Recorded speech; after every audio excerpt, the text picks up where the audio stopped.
Welcome to Impact Masters Podcast in collaboration with Africa's Talking Retold Podcast, where every conversation sparks new insights. Join us as we delve into the stories of extraordinary individuals who are shaping our world, movers and shakers in tech, policymakers, entrepreneurs, entertainers, and all those whose stories are worth telling. Get ready to be inspired, challenged, and transformed. Welcome, and let's embark on this journey of discovery together. Impact Masters Podcast. You can check us out on all social media platforms. You can also find us across all podcast channels. Simply search for Impact Masters, then subscribe, follow, and share. www.impactmasters.io. Here's your host, Michael Kamathi. It used to be called the Africa Room. So we got into the Africa Room. So Bill had then walked in. She had just come from the salon. And I had them cracking a joke. Hey, you see, even Bill had to go to the salon to prepare for your interview. Of course, it was on a light note. So Bill was CEO, Chief Commercial Officer then. And Gikandi was CEO. Tony was CEO, doubled up as a CFO and COO. Okay. So I was going to, because I had already met Tony. So I was now going to meet Sam and Bilha. So we got just the two of us. And they said, oh, let's go and have a chat. That's how they called it. And maybe I'm here prepared. With all your papers. With all the sections on the Companies Act, on everything. But surprisingly... Did you carry the briefcase that the lawyers carry around? I think that day I did not carry it. Okay. But I may have had some papers.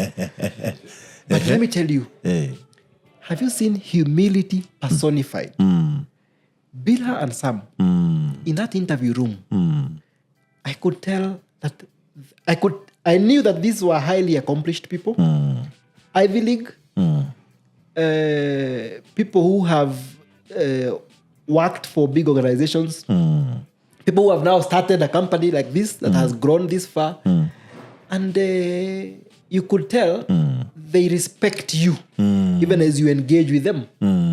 And there was a breath of fresh air, and it was not an interview per se. It was actually what they said. It was a conversation.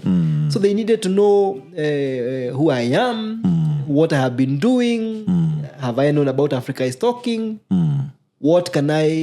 how can I come and help? Because they told me that they were in the middle of a fundraising exercise. And they really needed to start a legal department because within the organization, they had a lot of paperwork that needed to be reviewed.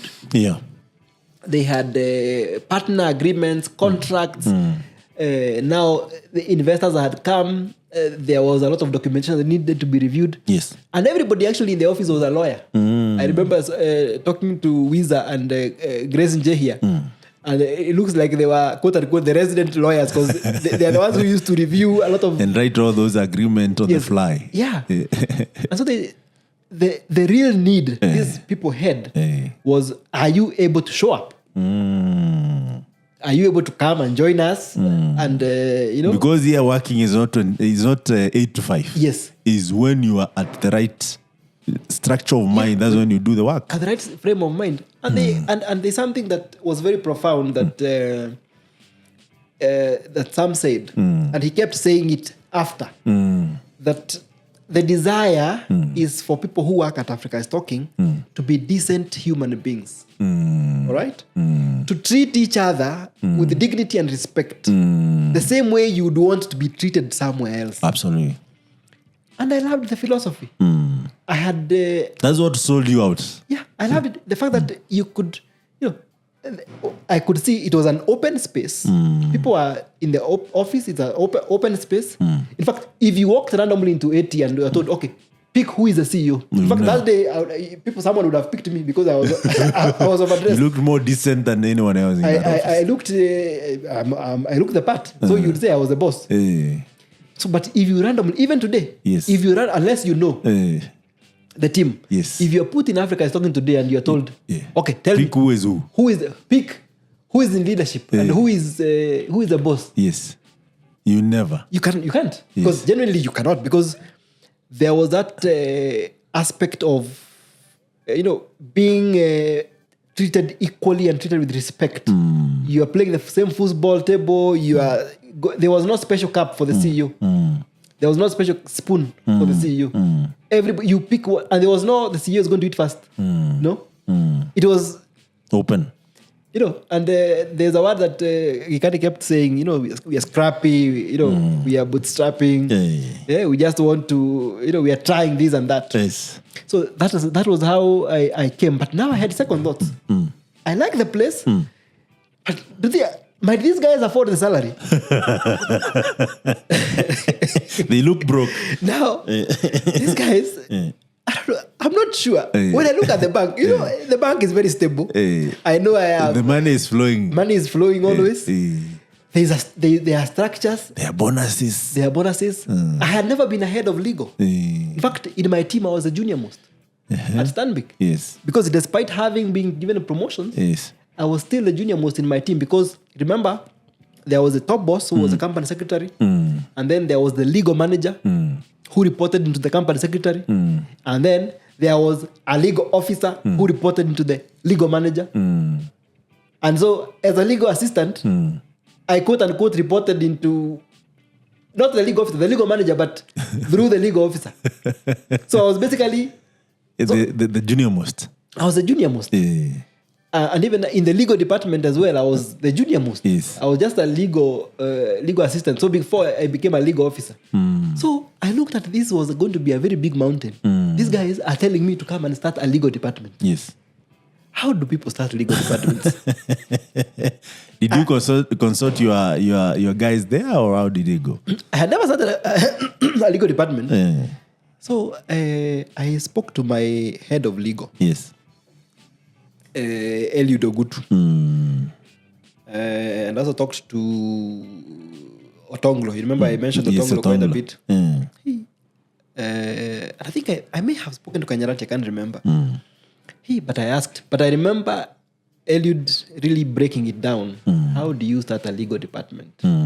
What does it entail? And surprisingly, they were happy for me. Oh, you might be getting an opportunity. But what I did not want to tell them is I'm not sure if these guys can pay. I'm not sure. You guys did not discuss anything to do with the payment? We discussed. But they said there's no problem. You just come and help us. You just come. You see... and it's most interviews sometimes take months. Yes. It was just a chat conversation and they're like, you're good. And they asked me, when are you available to start? Even if it's tomorrow, please join us. Because they said there's a lot of work to be done. So I weighed my options. I felt like maybe I needed to move. And honestly, I was at that stage of my career where, because I had been with Stanbic for a while, I had learned a lot. And maybe I may have wanted now to move. Because I remember during that time when I was at Stanbic, I had been applying for a lot of other jobs. Yeah. Just for, and also you got your master's, so you feel like you need to grow. So you feel you want to grow. I remember I applied for so many jobs at that time. And I think I felt like Tony gave me a lot of confidence because Tony was the first person I had met. And Tony explained to me what the company is about. And of course, you could tell, Tony is a serious character. He's not a guy who would be joking. And also speaking to these guys and now also hearing that they were actually fundraising. And it was even in the newspapers. So they had gotten, it was reported that they had gotten money. The money had not yet come. Yes. But they had actually gotten to that point where it was known for sure that investors are going to be coming. So money was going to come. So I made my decision and said, okay, I'm going to give my notice at the bank. Ordinarily, we give 1 month notice. Yes. But then I told the team, March is usually bonus at the bank. So, and if which month was it? This was maybe January. This may have been February. Yes. I told them, January or February, I told them, please allow me to collect my bonus first. So you told the AT team that... Yes. I told them, I'm available. But if I resign now, I may miss out on my bonus. Yes. That comes out in March of every year. Yes. So after the day I got my bonus, I resigned. I gave it my 1 month. 1 month. After I had gotten my bonus. Yes. Because I was very scared. I'm not sure these other guys... I'm not sure they would have done that. But I was very scared. If I resigned before the bonus is out, might they reverse it?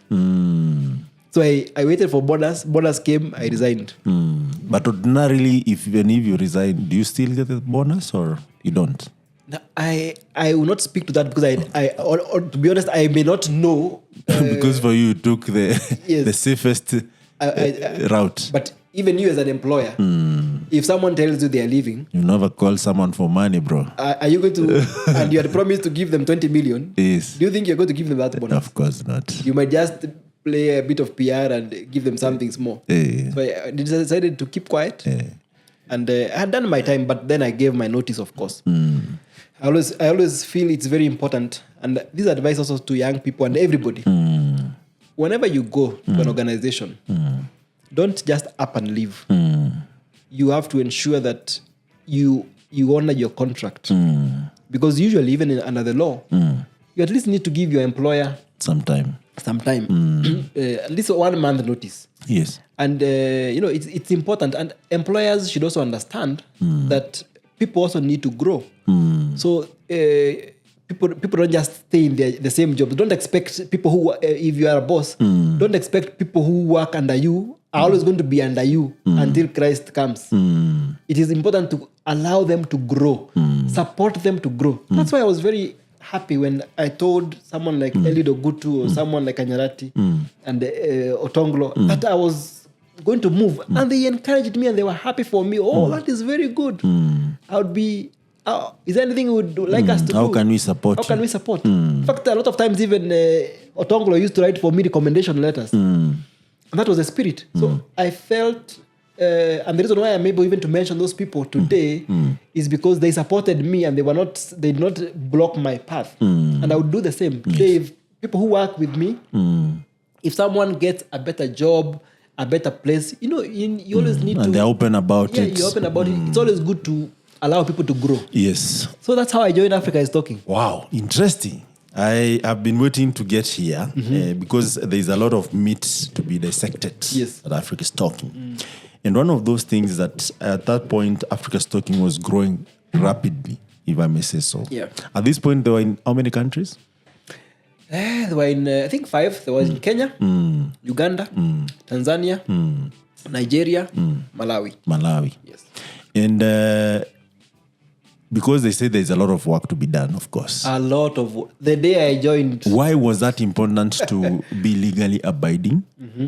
Because of course I know that's how you can confirm it's one of the requirements that people who are giving you money to see that you are legally established. Yes.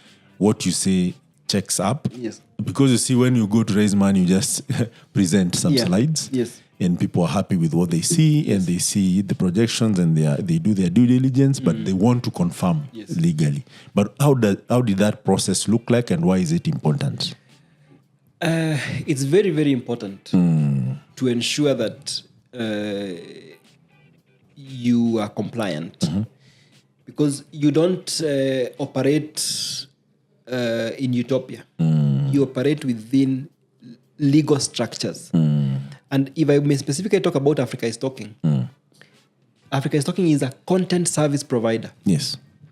And we are regulated. Highly regulated. Yes. And so in Kenya, we are regulated by the Communications Authority, right? And in other countries, of course, we have different regulators.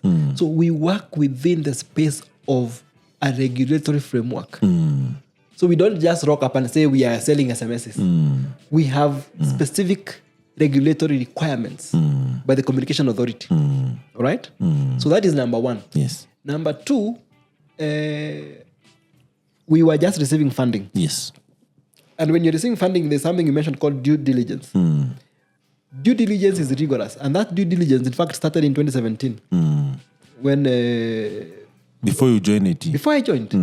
Because what happens, anybody who wants to give you money as an investor, you want to understand who are these people.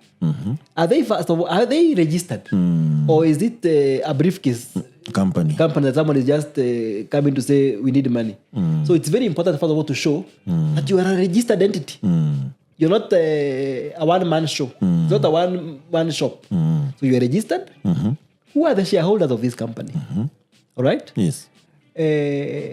Have you guys been making any profit? What are your revenue flows like? What are your financials? Have you been audited before? Have you been paying your taxes? So those are very important aspects. So the reason why you need a legal team or a legal department is to give you assurance, number one. Yes, you are registered as a company. Yes. We are registered as Africa is Talking by the Registrar of Companies. Yes. It does not end there. Yes. You need to ensure, number one, you file annual returns of that company. Yes. And annual returns are paid, filed and lodged every year. Okay? And annual returns are basically the returns that talk about who are your directors, who are your shareholders, what is your share capital, do you have any debt obligations that you're servicing? All right? So that whenever someone goes, and you've heard the word CR12 being thrown around. So the CR12, when you go and ask for a CR12 for Africa is Talking, when you print it out, it's going to tell you who are the shareholders of that company, when was that company incorporated, what is the registered office, things like that. So it is going to be very important to ensure that apart from being registered, you're compliant. Number two, we have our big brother called the Kenya Revenue Authority. Have you been remitting taxes? Because as an entity, you are registered for income tax. Yes. You are registered for VAT. Yes. All right? Yes. Now we also registered for withholding VAT. Have you been remitting? That's number two. Yes. Number three, you have employees. Yes. And these employees, you have to remit their contributions to NSSF, to NHIF. All right? Are you compliant? Or are you in debt? Are you in debt? With the government. With the government. So it's going to be very, very important so that the person who's coming to give you money understands. Their money is not being spent to clean your mess. Or even if it's used to clean your mess, they are sure it will come back. They are sure. They understand what does that mean for us. Yes. So apart from ensuring that we are registered, number two, I said we are regulated. So you need to understand the Communication Authority of Kenya has given you a license. But for you, like now we have, usually they give you a 15-year license. Okay. But it does not mean that now you go home and sleep. You have to get compliance certificate every year. And how do you get compliance certificate? You get a compliance certificate by ensuring that you are compliant with the quarterly returns that we need to file with the regulator. With the regulator. So the regulator comes and tells us, this is what we need. They have given us guidelines. This is what you need to fulfill. And can you tell us every quarter, have you fulfilled? Have you fulfilled that? Number three, we need to understand who runs the company. Does the company have a board? Has the board sat?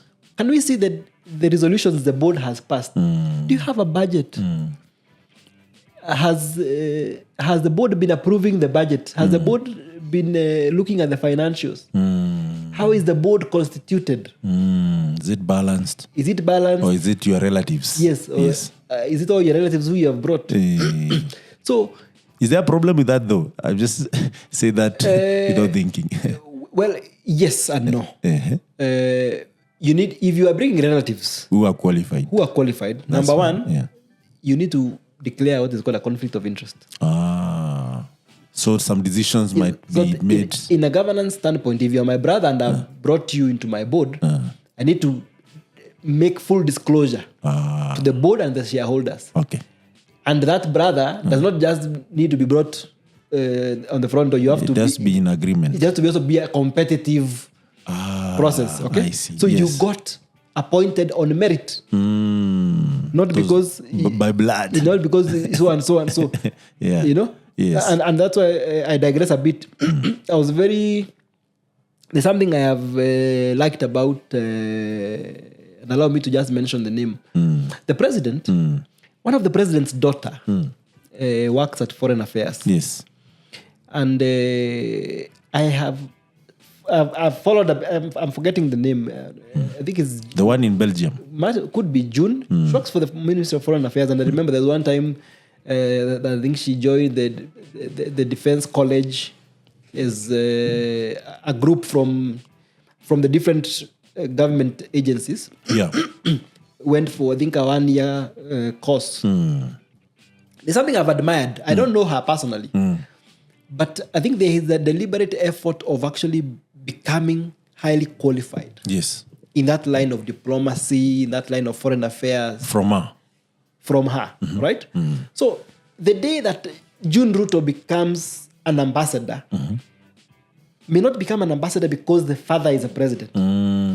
But it's because... that's what she wants to pursue. That's how qualified she is. I was reading about Ian Kagame the other day, and Ian Kagame is one of the bodyguards to his senior bodyguard, to his father. But Ian Kagame has attended the best military academies. Schools, best military academies. I was also, of course, controversially when you look across our neighbors in Uganda. Yes. The MK there. Yes. Muhoozi. Yes, Muhoozi is head of the military. But he was not just put... He's a decorated soldier. He's a decorated soldier. You can see from when he joined the service, he has gone, of course, to the best. He's been to Sandhurst, to whatever. He's been to the best military academies. And even if you can say maybe someone is being groomed, there was a process to it. All right? Yes. So... I said I digress sometimes. Yes. So you find that even if you are bringing on someone who is related to you, it's important for them to be qualified. Yes. So the reason why it was very important to have legal is now it is not enough to have a board. It is not enough to have a company registered.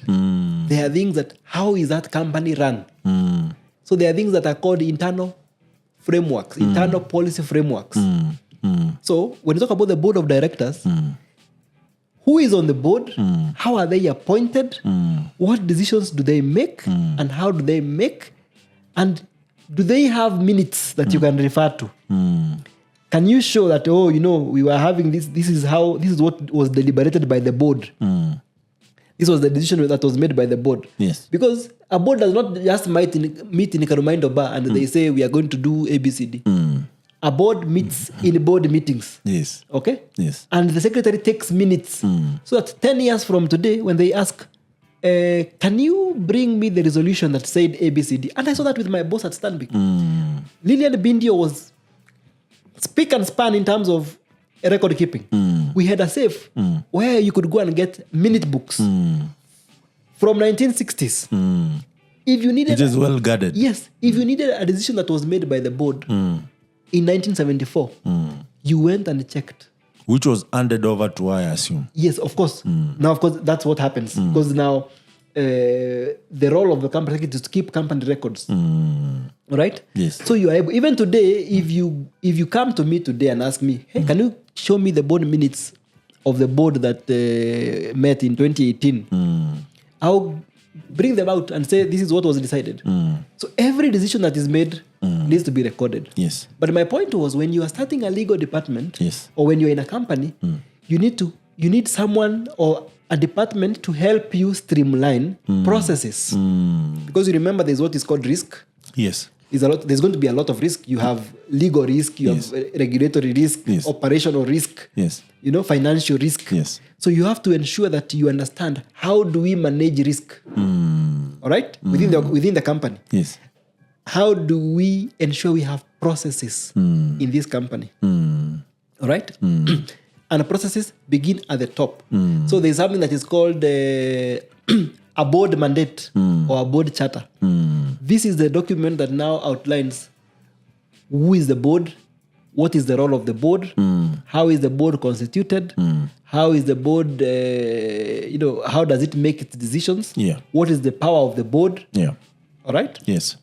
So with the board charter, we have the board charter or the board mandates, now we have delegated authority. Because now I told you the board is the one that runs the company. Yes. But it delegates its authority to management. Yes. All right? Yes. Because now we will have the board, the entire board is not going to be signing checks. Absolutely. Or approving payments. Yes. So we have what is called delegated authority. Yes. From the board to members of management. Who are running day to day. Okay? So what is the process of doing that? There is also a very important resource in an organization called the human capital. The employees. Employees, I mean, the company cannot run without employees. Yes. Even if you go to the funding, you have to have a proper structure. So how do you hire your employees? What is the process? So you need to understand. When you're hiring employees, you need to give them employment contracts. All right? Which is drafted by the legal. Yes. And those employment contracts need to be very clear on the mandate. On the mandate of the employee. Yes. If you need to fire that employee, how do you fire them? And what reasons would you have? That process of firing also is supposed to be legally abiding. Properly. If I brought you in as an engineer, and you are creating intellectual property, I need to tell you that that is not your intellectual property. It is the company's intellectual property. It has to be on the dotted line. All right?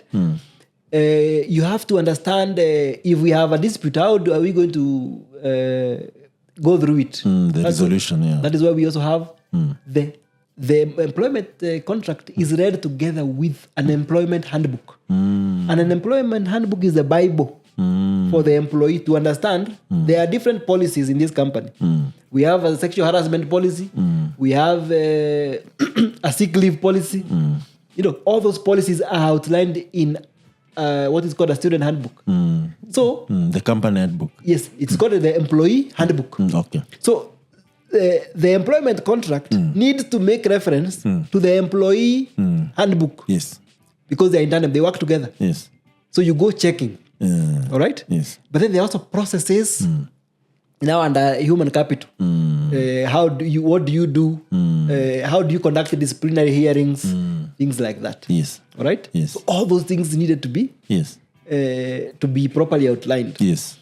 The other thing that was very, very important is to ensure that, because now we are bringing investors, can you review agreements and say, there's a shareholders agreement that we are signing.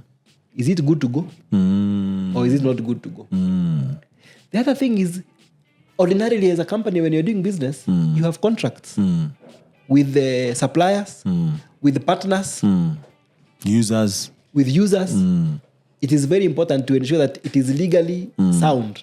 That we get in, maybe we have a contract, because I remember those days, I think those contracts had been just drafted in the office. And when we started reviewing them, it was just engineers are not good with documentations. It was not good. And then you also need a one point of call, because contracts were with everybody.